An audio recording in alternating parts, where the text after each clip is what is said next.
It's time for Talk Law Radio with Todd Marquardt. Todd Marquardt, attorney at law in Texas. If you're a millionaire or a thousandaire, Talk Law Radio is now on the air. Call in with your business law question, your elder law question, veteran aid, Medicaid, build a business to get paid.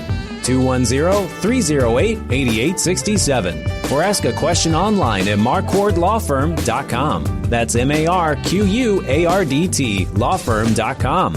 And now it's Talk Law Radio with Todd Marquardt. Welcome to Talk Law Radio. I'm Todd Marquardt. Today we're thrilled to welcome special guest Taylor Richard, Area Vice President of Sales for Heart Hospice.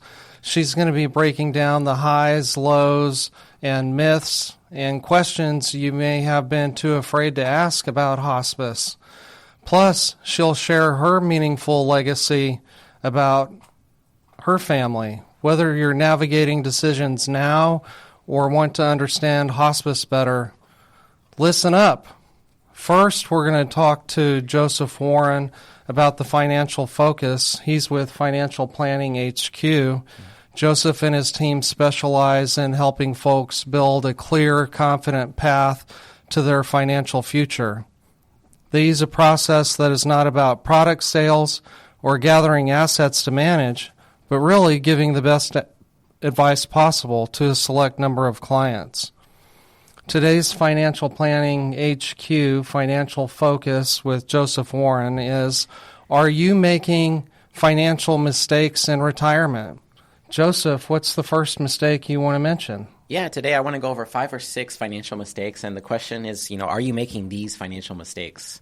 So the number one financial mistake I want to start with is one of the smaller ones, but it can have a huge impact.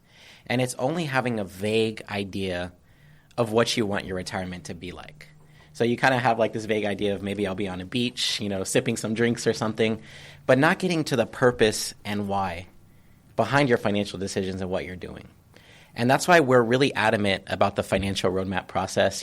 My father, Steve, my brother, Jacob, I have been talking about that process a lot.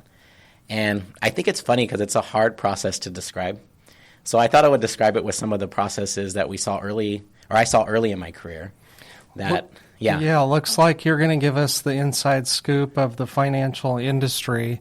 What are some of those processes that you saw? Yeah. One of them that we really didn't like was kind of like fear-based.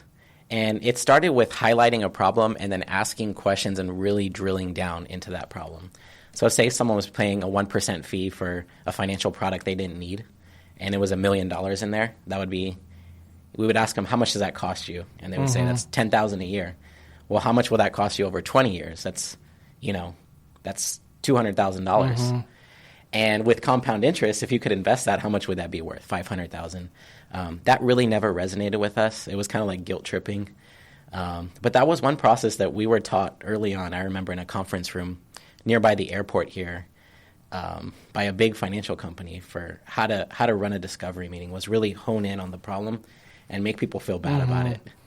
Well, that is a lot of money. Yeah, it definitely is, and we want to stop people from making mistakes and save them money.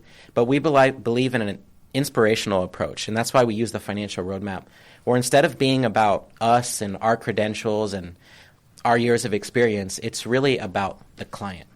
So we don't talk about our why. We like to say we really want to dig deep and see what the client's why is. What do they want to achieve with their money? What impact do they want to have? What legacy do they want to leave? What are those guiding principles that they have when it comes to making decisions with their money? We start there instead of talking about the market and other things. Then we drill down on your goals and what's important to you. And then we look at the numbers. Right. Instead of just, thinking that people are just numbers as well. That's another process I saw where it was just all about how much do you have in life insurance? How much do you have in a 401k? We need to know your numbers, but that's the last step that we do. And then if it makes sense, we make an offer to help you make that financial roadmap, that vision, a reality. Well, that's a real personalized approach. What's another mistake people make in retirement, planning for retirement? Yep. I think one is just not having a clear plan for that transition where you're taking, years of paychecks. All your life you've had steady paychecks coming in, and you're having to create a paycheck off of your assets. So really turning your savings and investments into a reliable and safe retirement paycheck that's optimized for taxes and is going to last you for the rest of your life. Now, we have a proprietary software that we use for this. We run many different scenarios. But really what it comes down to is there's a lot of factors in there that people sometimes miss. There's IRMA limits. There's Roth conversions. Each year is an opportunity to do Roth conversions. There's a taxation of Social Security. All these different things, and I don't want to overwhelm people, but our clients don't want to deal with that. Our clients are people who really just want us to worry about the chaos behind the scenes and come to them and say, this is the best course of action to make for your retirement paycheck this year. This is the best course to make in future years. Here's how we're going to set this up. Go enjoy your life. Spend time with your grandkids. Go on the beach if that's what you want to do. But really, that's what we're about. Nice. Yeah. Yeah. This is Talk Law Radio. I'm Todd Marquardt discussing retirement mistakes with Joseph Warren with Financial Planning HQ. What are some other financial mistakes people make when planning for retirement? I see this one a lot. You may be able to relate, but taking disjointed advice from multiple sources. Sometimes I'll have people come and, they saw a YouTube video about Social Security, and it's good advice in general for maybe the masses, but it doesn't really make sense for their situation. Sometimes I'll see people say, and then sometimes it's just fear-based, I'm going to take it at 62, even though I have longevity in my family, because I think it's going to run out of money. Mm-hmm. While it's true that there are issues with it, in the past they've always come together and come to some sort of compromise. And usually it's not the retirement age people who pay for it, it's the people who don't vote, the younger people. One of my favorite sayings is don't believe everything you think. Exactly. Some of my clients, they like to get advice from multiple people, and then they do the analysis themselves. Yeah. But they could be missing some of those things that they don't know about that you just mentioned. Yeah. I think there's a proverb, there's wisdom in many different advisors, but I think what we want to do is take all that information and make it into a clear strategy so you know exactly what you need to do.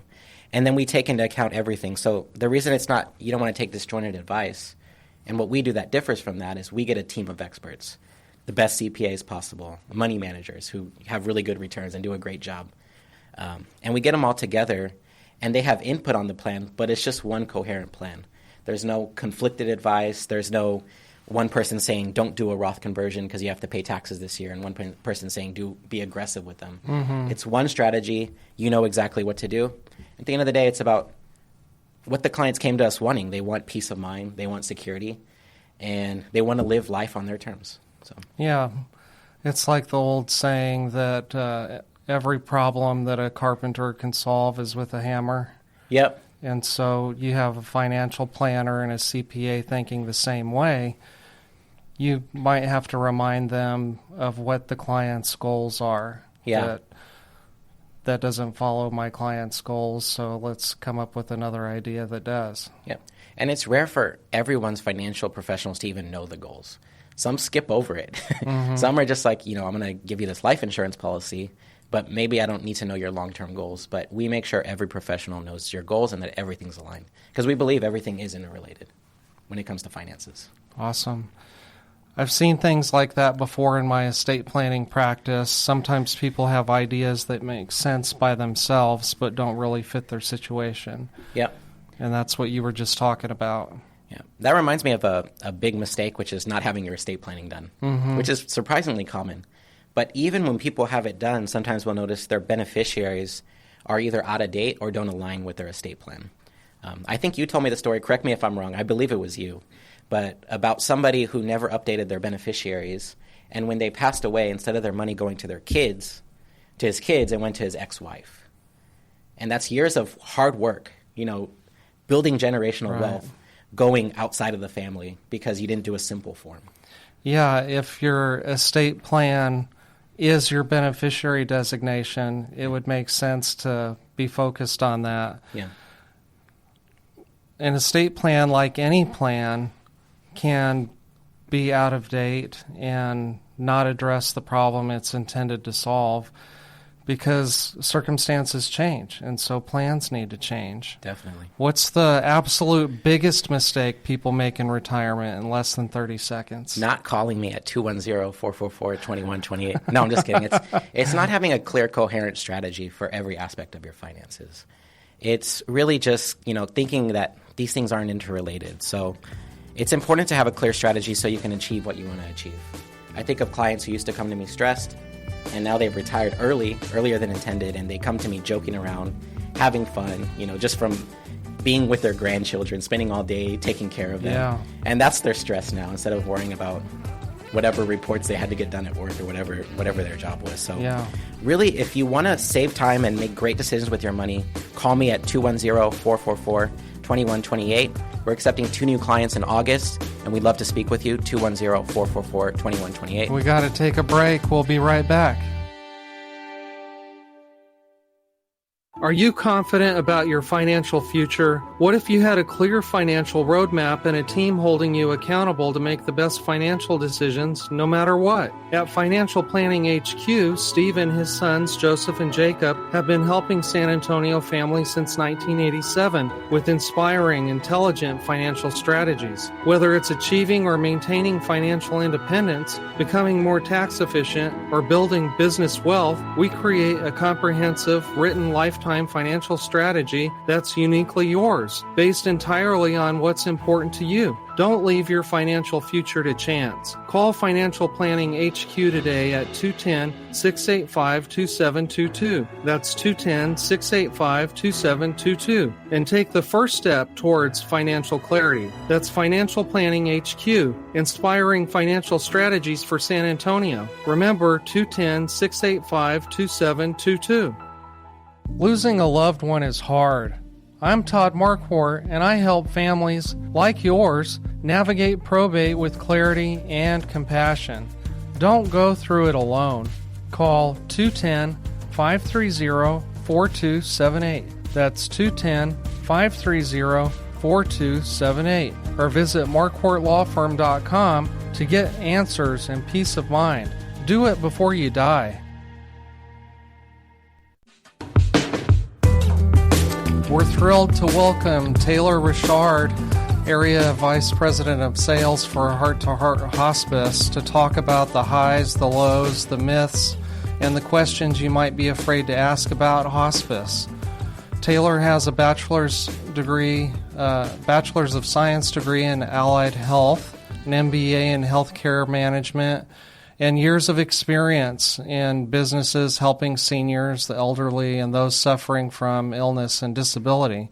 Before we dive into the myths about hospice, tell us how you became so passionate about it. Absolutely. Well, thank you so much for having me. I'm glad to be here this morning. So initially, I started working in senior living for my career. Spent a couple of years working in a hospital prior to my full-time career in senior living. And working in senior living, you are exposed to hospice all of the time. I worked for a wonderful organization that offered all levels of care. So we had everything from independent living all the way to skilled nursing. And whenever people move into independent living or even assisted living, they're not thinking about hospice, but it should always be part of the conversation because you're only going to continue getting older and in turn a little bit weaker and a little bit sicker most of the time. And it's just so hard if you haven't had that conversation previously to just introduce it when the time is right. So I would always start that earlier hospice conversation with my residents. And then additionally to that, one of my very best friends, she battled cancer from the age of 15 until we were 22, eventually going on hospice services. And so it was a very tough situation before she passed, but hospice allowed her to make final trips that she wanted to do free of pain or minimizing her pain throughout her last days. Wow, I'm sorry to hear that. Well, this is Talk Law Radio. I'm Todd Marquardt here with Taylor Richard, Area Vice President of Sales for Heart Hospice. Let's talk about some of the myths. Yes, there are many. Myth number 1, hospice means giving up hope. Absolutely not. So we're just shifting hope and shifting the focus from maybe curative to supportive measures whenever someone comes onto hospice services. What does hope look like for you? Does that look like more time with your loved ones? Does that look like another trip to the beach? How can we make that hope be comfortable for you and supportive for you and your loved ones? Great. Here's another one. Hospice is only for the last days or only for cancer patients? Very common myth and misconception. I know even with some of my own family members that I've discussed hospice with, they think that somebody has gone to hospice and they're never coming back. And, oh my gosh, they've already been there for 3 months. That seems like a long time for hospice.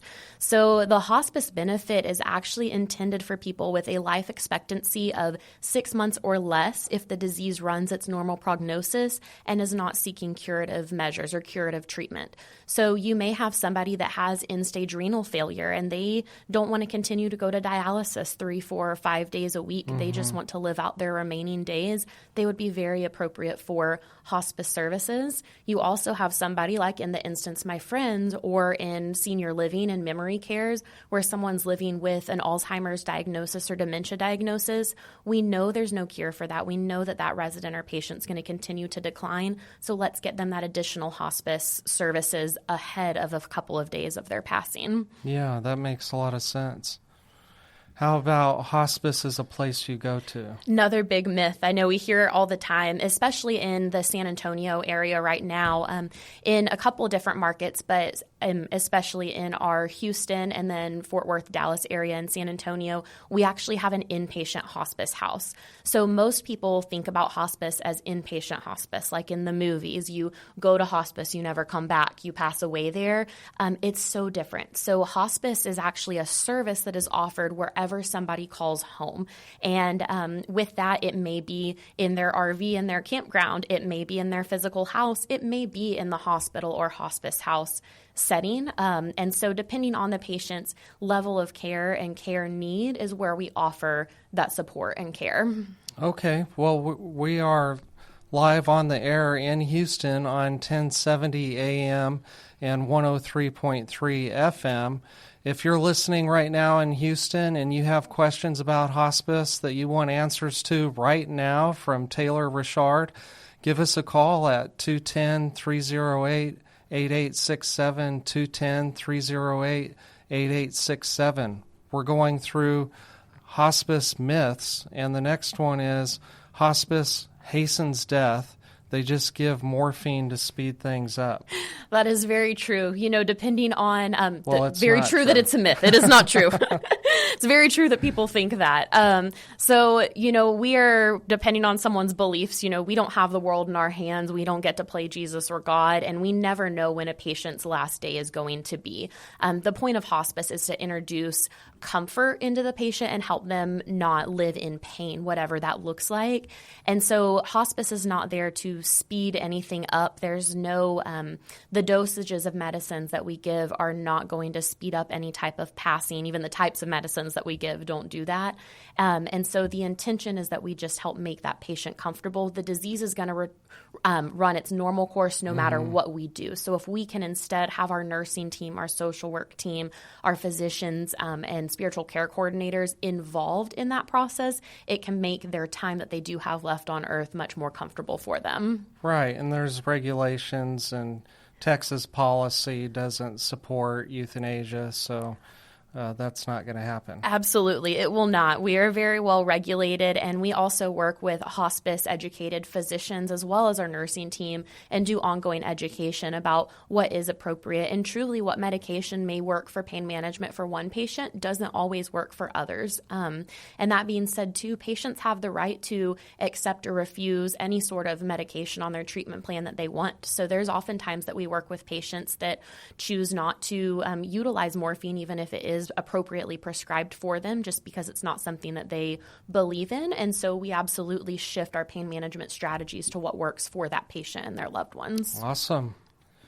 Okay, here's another myth about hospice. You have to stop seeing your regular doctors and give up all other treatment. Another big myth. A lot of people think that whenever we get to hospice, it's like we're turning the water faucet off. All the medications stop, all the doctor's visits stop, and everything like that. And that's not the case. What we want to do is consolidate everything. We want to make it an easier process for our patients because most of the time when someone's on hospice, they don't want to go out to the ER for unmanaged pain and symptoms and things like that. So we do offer that support in home. However, all of that support is related to the patient's terminal diagnosis. They, if they would like to, can still go see specialists if it's unrelated to their terminal diagnosis as well. In addition to that, some of our patients actually choose, and this is for any hospice, but choose to keep their primary care physician as their attending physician. So you have the right when you're on hospice care to continue to be followed by your regular physician that you've been seeing. I know a lot of times with seniors, we see patients who have been seeing a doctor for 20 plus years and they don't want to switch to another doctor just because they're end of life. And so that physician, if they're in agreement, can continue to follow and be that attending physician as well through that hospice process. Okay, that's very comforting. Like you said, they have a personal relationship with that person. Yes. Okay, here's another myth. We're talking about myths on Talk Law Radio, myths about hospice with Taylor Richard, who is Area Vice President of Sales for Heart to Heart Hospice, which has offices in Dallas, Houston. Here in the San Antonio area. We actually span all the way across most of the eastern portion of Texas, as well as some additional states as well. That being said, something super special is we are still privately held by the same gentleman that founded us. So the area that I usually work with is all along our Hill Country corridor. Our offices in Temple, Austin, San Marcos, San Antonio, and Pearsall, but we have great team members spread throughout the state. Okay, so speaking of that, if somebody needs information or is curious and they call the main line, what should they expect? Absolutely. So they should typically be expected to be connected to either our intake coordinator or one of our community education representatives. So those team members will connect with the person that's inquiring for information to understand a little bit more about what the need is. Do they just need general information on hospice care? Do they have a loved one in mind where they want to start that hospice conversation? From there, our team will set up a phone or in-person meeting, whatever works best for the caller, and get the information that they need. And if they do decide that they want to move forward with hospice services, we'll talk them through what next steps look like as far as an evaluation and then admission to hospice services if appropriate. Okay. Here's another myth. Hospice isn't covered. It's expensive, or you need a DNR first. Big myth. So twofold there. As far as hospice not being covered or it's expensive, hospice is actually covered fully by both Medicare and Medicaid. The hospice benefit is something that patients have access to. It's also covered by most commercial insurances as well for hospice care. So when somebody is appropriate for hospice care and comes on service, typically they are not seeing anything out of pocket, especially as it relates to hospice care. And then as far as the DNR goes, most people think that if you're electing hospice, you have to have a do not resuscitate order in place. That is not true. We do want to make sure that your goals of care are aligned with that hospice philosophy and you're not seeking aggressive treatment, but you may not want a DNR in place because you want to make sure that you get to your daughter's wedding in December. You have some other things going on, or maybe you're still coming to terms with your diagnosis and you just need some time before you choose to implement a DNR, and that's absolutely okay. You shouldn't have to wait for hospice just because you don't have a DNR in place. Right. They're not going to tell you what to do. No, absolutely not. It's always the patient's choice. Okay, well, this is Talk Law Radio. I'm Todd Marquardt here with Taylor Richard, Area Vice President of Sales with Heart to Heart Hospice, talking about myths about hospice. Stay tuned for the next segment because you're not going to want to miss what's going on in California. Before we go to break, though, I wanted to ask, why would somebody choose Heart to Heart Hospice over another hospice provider? Very good question. And I definitely chose coming to work for Heart to Heart as opposed to other providers as well. But as I mentioned just a little bit ago, Heart to Heart is still privately held by the same gentleman, Kelly Mitchell, who founded us in 2003. So to me, that longevity of our team and leadership really speaks towards the organization and the care that we provide. Many of our staff are very tenured. I know just throughout my offices that I have the pleasure of working with, we have even aides that have been here for over 15 years, which is wonderful. We're also partnered with the Heart Hospice Foundation, and our Heart Hospice Foundation focuses on education to the community about kind of when hospice is appropriate, as well as support for specific diseases such as Alzheimer's care, but also focuses on supporting any of our patients' needs. So I know one thing that we see often in Texas is we have people who are in homes that maybe don't have working air conditioning, and it's 100 degrees here. That's not a safe or comfortable environment for someone to be in their last months of life. So our social work team actually works through grants with the foundation to do things like maybe put a window unit in to make sure their home's comfortable. So it's just wonderful and unique to us. There's a whole host of things with our inpatient unit as well, but could go on forever about that. Heart to Heart's very special. Awesome. I can see the passion in your eyes. This is Talk Law Radio. I'm Todd Marquardt here with Taylor Richard talking about hospice. Stay tuned. We're going to take a break, and when we come back, we'll be talking about the sinners and the saints.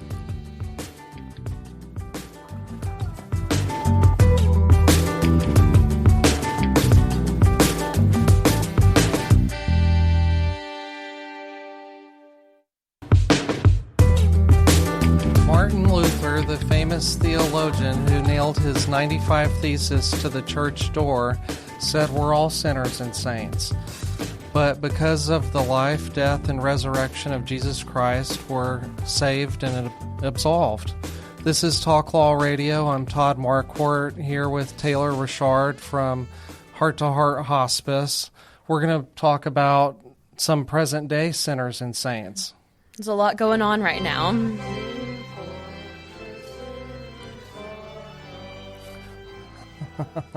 I love that song. It's wonderful. Mighty Fortress is our God.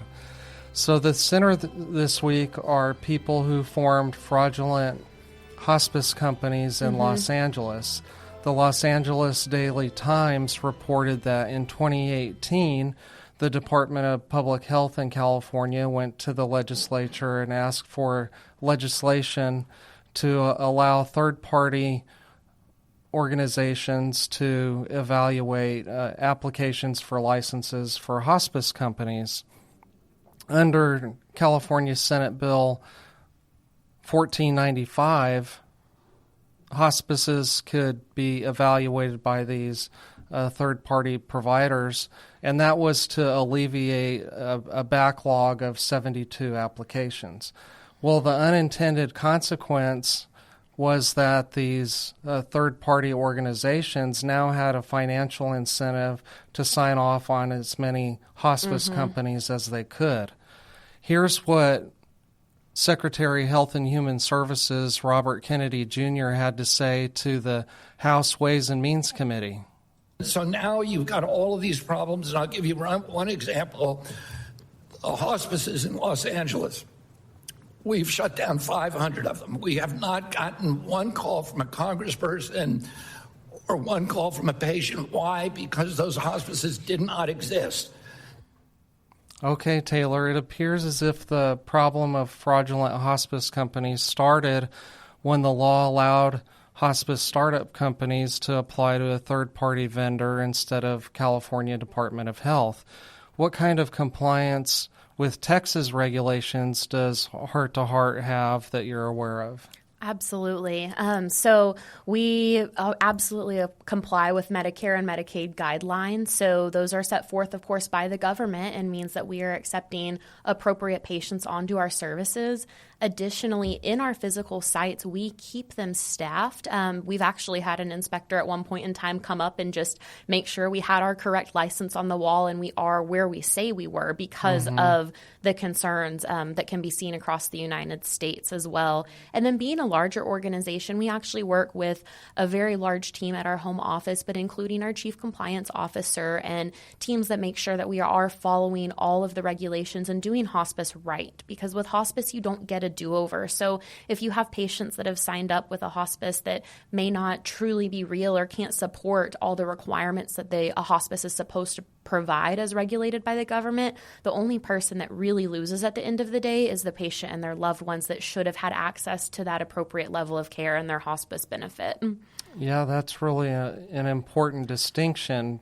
I saw a post on X, formerly known as Twitter, where a lady said that the hospice nurse would come intermittently, and it seemed like that she wasn't getting her bandage changed often enough, that she would only come when more medication was required.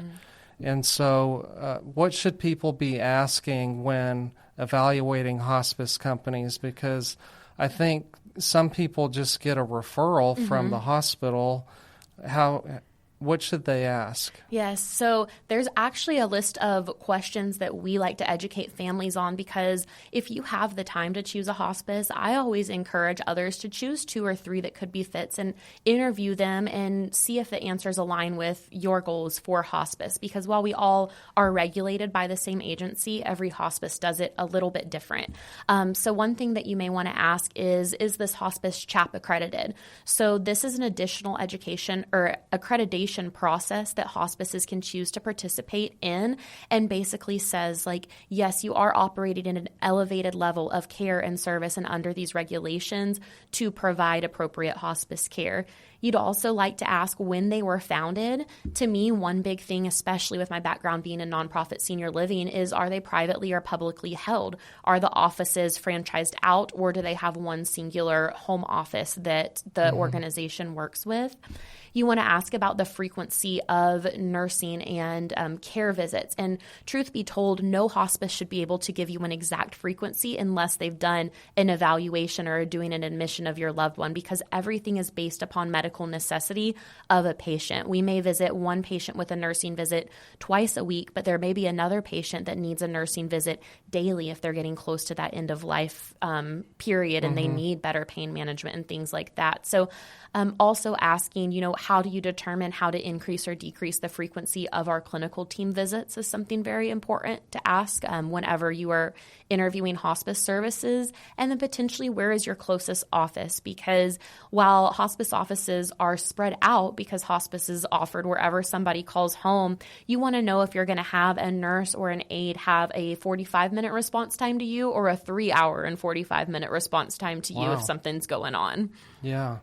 So you mentioned this elevated level of accreditation. What was that called again? Yes, it is. CHAP is the acronym for it. And so you can... C-H-A-P? C-H-A-P, yes. Okay, and the list of questions that you mentioned, do you have that on a handout that you can send out to the listeners? We do. We absolutely do. And it is pretty much a list of about 20 questions that we recommend people ask when they're interviewing hospices. I'd be glad to share that.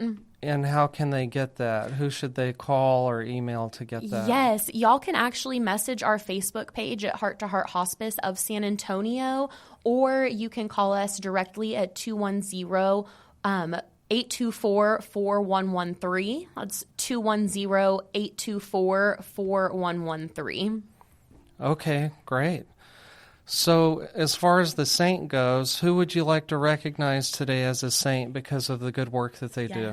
So it was very hard thinking about this, because truly all of our team that works, that I work alongside, is incredible, especially our sales and marketing community education representatives, because their goal every day is to bring joy to residents when we're in buildings, but also to bring that education on hospice services to the community and in turn families and patients. But someone that really stands out to me is someone I've had the pleasure of knowing for the last 3 years. Her name is Jade. She's a community education representative with us in the San Antonio area and is also an LVN. So she's been a hospice nurse for over 20 years. Wow. Comes from a legacy of hospice nurses with her mom and her grandmother as well. Never heard that before. I know. She's incredible. She knew that was why she wanted to get into nursing. But one thing that's really special is whenever she works with any of our patients and she's having that hospice conversation, they've elected hospice services, especially if they are inpatient in the hospital or are going to our hospice house in the medical center to transition through the end of this life, is she keeps an ink pad with her with some small squares of paper. And as long as the family approves, of course, she takes the thumbprints of our patients and creates them into a heart on the paper. And this gesture allows her to create one for as many family members as they need or are going to be there, and helps them have that lasting memento with them. And not only that, but she has set the example for the hospitals and then for others on our team to create these little fingerprint kits where they have a little ink pad, they have these small squares of paper, and they are able to do that whether someone is face-to-face with Jade or whether they just at the hospital know that someone is getting to the end of their life, and this would be a special memento for their family to carry on. How special is that? Very special. That's cool. Some people receiving hospice care are unconscious or sleepy from the pain medication. Others are more alert. I'm aware that hospice providers ask about the do not resuscitate question and directive to physicians' documents. Do they ask about other end-of-life, get your affairs in order kind of things? Very important. So we do try and incorporate that into every single conversation that we have. As far as last will and testament goes, that's not something that we're legally required to ask like we are for medical and durable power of attorney and out-of-hospital DNR. But we actually have a social worker on staff. We have lots on staff, but every patient and their loved ones are assigned a social worker. And so even if we don't learn that from our initial conversation, that is something that our social workers are working with the patients and their loved ones on to make sure that everything is set up for success and for an easy passing for them. I know sometimes the patients have stress if maybe they haven't finished a last will and testament, or they want to make sure that their daughter is going to be taken care of after they pass away. And our social workers can help make sure that our patient does have their affairs in order. If it's something that's appropriate for the social worker to handle, they certainly will. And if it's not, then they will absolutely refer out to local professionals like you. Okay. So we mentioned hospice nurse, hospice social worker. Who else is part of the team? Yes. So we have an interdisciplinary team, of course, with the nurse and the social worker. We also have CNAs, or our certified nurse aides. They assist with activities of daily living, so hygiene, grooming, showering. Sometimes that looks like a bed bath. Sometimes that looks like freshening up, and sometimes it looks like a full-on shower. We also have a spiritual care coordinator as well, and they're not set with any denomination. So I know in this area we do work with a lot of Christians, and so we talk about Jesus and God and things like that. But some people may be agnostic or even atheist, and that spiritual care coordinator just helps them work through their feelings about grief and passing and things they may feel that way. We also have a volunteer coordinator that works to assign volunteers for companionship for our patients if they're interested. And then, of course, our hospice medical director that oversees our interdisciplinary team. Okay.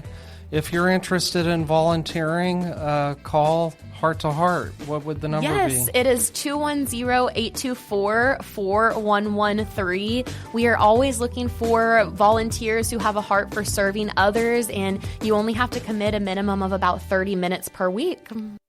Are you 100% confident that no matter what happens in the financial markets, economy, or world events, you will achieve your financial goals? If not, we have a process to get your financial house in perfect order and keep it that way forever. Your financial future shouldn't be a guessing game. Planning, advice, organization, and accountability are deliverables you should expect. For over 35 years, Financial Planning HQ has been San Antonio's trusted partner for comprehensive written lifetime financial strategies. Steve and his team, including sons Joseph and Jacob, don't believe in a one-size-fits-all approach. Instead, they create a personalized financial roadmap for you based on what's important to you. As an independent registered investment advisor, they're not tied to any big corporation's products. They work for you, creating inspiring, intelligent financial strategies that put your interests first. Call Financial Planning HQ at 210-685-2722. That's 210-685-2722. Losing a loved one is hard. I'm Todd Marquardt, and I help families like yours navigate probate with clarity and compassion. Don't go through it alone. Call 210-530-4278. That's 210-530-4278. 4278 or visit marquardtlawfirm.com to get answers and peace of mind. Do it before you die.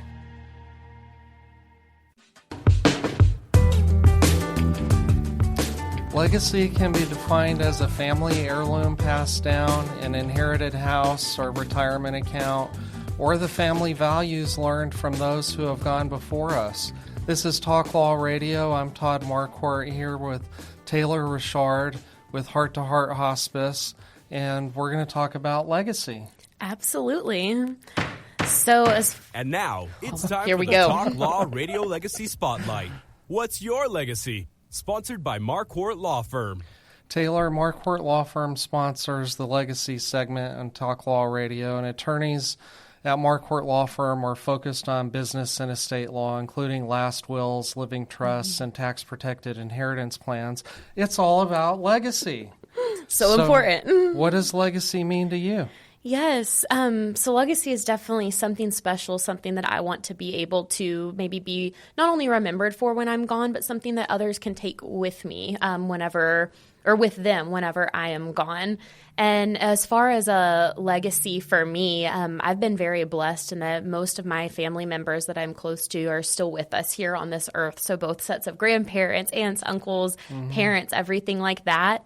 So I don't have anything tangible that I have been left yet as a legacy. I really do have my eye on my Nana's china, though. She knows that. It's beautiful. It's brown and white. But I would love to talk about a legacy that my husband and I are creating for our children to carry with them. Okay. And so working in hospice and senior care, oftentimes you see people that don't have near as much time or didn't make the most of their time on earth. You never really know how much time that you have. So really giving our children the legacy of time with us. And so what we've done is we have created a Saturday night tradition, our cuddle movie night tradition, and all of our littles are under 4 years old right now. So this is something that we really hope that they are going to carry with them throughout their years, even whenever they maybe come back from college or from work or with their own families on Saturday night. So every Saturday night before bedtime, we get comfy PJs on. We get all of our snacks together. Right now, because everybody's so young, we pile up in our bed. I'm sure we'll have to shift to the loft or the living room at some point in time. But we turn on a Disney movie and we cuddle, and it's just the time that we get together to spend together as a family. And no matter how busy the week has been, my husband's a first responder as a firefighter paramedic, so there's times he is away from us, from the family. And so this is just a time for us to reset and have dedicated, intentional time together, and want to make sure that our children get to carry on like the gift of intentional time that we have given them, but also be very intentional with their time that they spend with others. I love that. That's very unique because most of the time people are telling me what assets they want to leave. Right. And you're spot on that time is the one thing you can't really get back. No, you can't get it back, and it's easy to get caught in the day-to-day of everything, and suddenly the day's gone by, the week or the year has gone by, and what did you do? What do you have to show for it? So just trying to be extra intentional with that. What I like to talk to my kids about are movies that I saw that they should include in their collection. That's awesome. Do you ever do that? Play an old Disney movie? We do, absolutely. So I'm trying to work on Lizzie McGuire, and Camp Rock just came back out in a few of those. But actually, most of the movies that we select are the old version of The Lion King. Last night was Peter Pan, even though it wasn't Saturday. But we'll see what we pick tonight. 101 Dalmatians is another popular one. And then we sprinkle in some of the newer ones, of course, like Frozen is always loved by the children. Yeah, I remember watching that with my daughter. Another topic that I like to talk about is the ethical will. And it goes back to biblical times. And in Genesis 49, this is where Jacob sort of gave ethical gifts to his children. And Joseph is my favorite. He was God's favorite too, and so that's one that I want to talk about now. Jacob's will for Joseph teaches that faithfulness through suffering brings the greatest blessing. Joseph didn't seek any prominence. He remained faithful to God and to his duties, even in captivity and false accusation. His character, his integrity, his refusal to sin, his trust in God earned him Jacob's highest blessing. So that's definitely not me or any of my kids, but it's a great model to live after. And I think that it's something that parents could do for their kids is not only am I leaving you the house or this bank account, but this is what I hope that you will achieve by receiving it. Absolutely. And I'm a big believer that if you do good, good is going to come back to you. So if you live life as a good human, then whatever is going to follow, whether that is money or the homes or the things that others would leave those good values and those good intentions, and the rest will come. Mm-hmm. Amen. Okay, so we're on Talk Law Radio. I'm Todd Marquardt. This is Taylor Richard, Area Vice President of Sales for Heart Hospice. We've been talking about hospice myths, hospice sinners, hospice saints, but I want to switch gears here. Sure thing. Talk more about you. Absolutely. One of my former guests of Talk Law Radio, Melody Smith, a good friend of mine, managed a Pilates studio at the Dominion and opened a new location in Bernie. So when I saw Pure Barre on your resume, I asked her about it. She wasn't familiar with the details. Can you explain it? Yes, I can. You'll see my face light up. I absolutely love Pure Barre. So Pure Barre, it is a franchised out organization. It is a low impact workout, and it's a bar class is essentially what it is. So I started as a client actually at Pure Barre College Station in 2018 whenever they opened, and after moving to the San Antonio area, came to Pure Barre New Braunfels, where I actually have the opportunity to be an instructor there. Well, this is confusing for a guy. It is. Because when I think of a bar class, I think of this. Sadly, it is not, unless it is our Friday afternoon class, because then it's a little bit of both. So give us the remedial details. Yes, so it is a physical exercise class. They're about 45 to 50 minutes, and it is a low-impact, high-intensity workout. So it is absolutely wonderful for people, any people, but especially those that maybe have had recent injuries, need to strengthen their joints. Maybe they're older and you shouldn't be doing this CrossFit, jumping up on 10-feet boxes and throwing medicine balls around. Okay. Great for strengthening, but the class is broken up into a few different segments, but focusing on strengthening your thighs and then your seat or your behind and then your abdominals. And with that, it is to music. So the entire class is music. There's not much talking. You're not running through like a boot camp high-fiving everybody or anything like that. But it has been the workout that I have stuck with over the last, 8 years. Wow. So why is it called Pure Barre? Well, we have a bar along the wall, like a ballet bar. So, okay. Melody did say something about ballet. And it's depending on where you go. So different franchises that offer bar classes, they're all going to be a little bit different. Some a little more ballet based than others.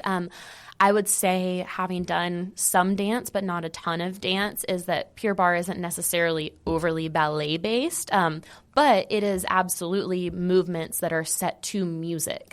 So it helps my little cheerleader heart inside whenever we do that. But think if you've gone to maybe a Pilates class or a Payo class, and if you were to speed that up a little bit and do it to the beat of music, that is what you could expect from a Pure Barre class. Oh, okay.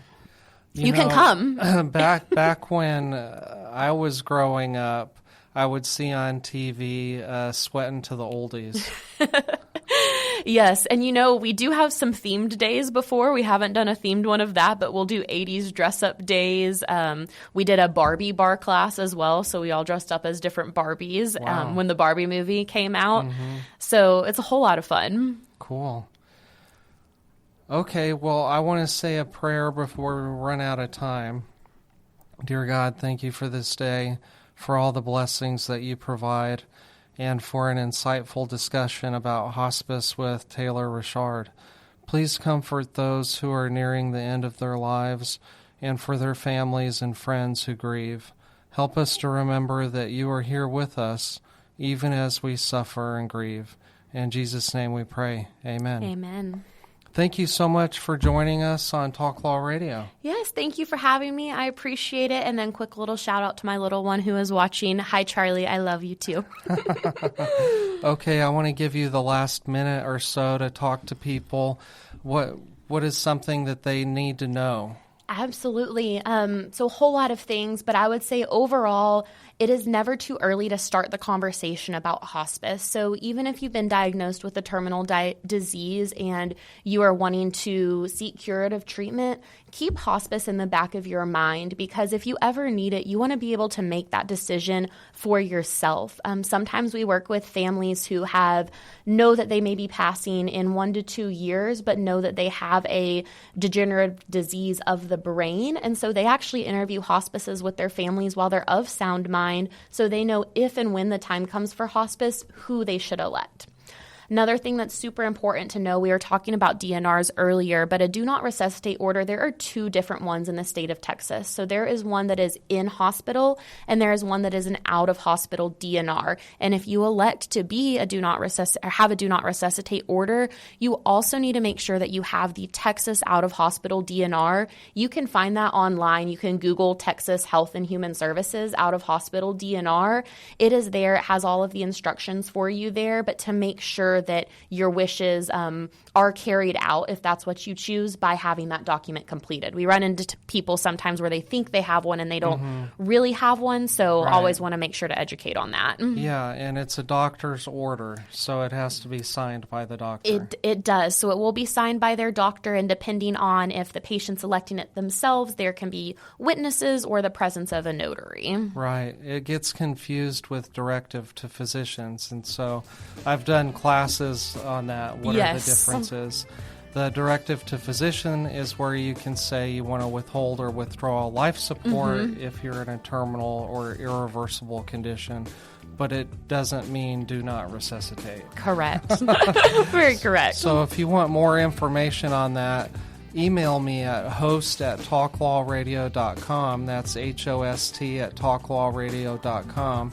I hope you had fun. I did. Thank you for having me. It was great. We'll talk to you later.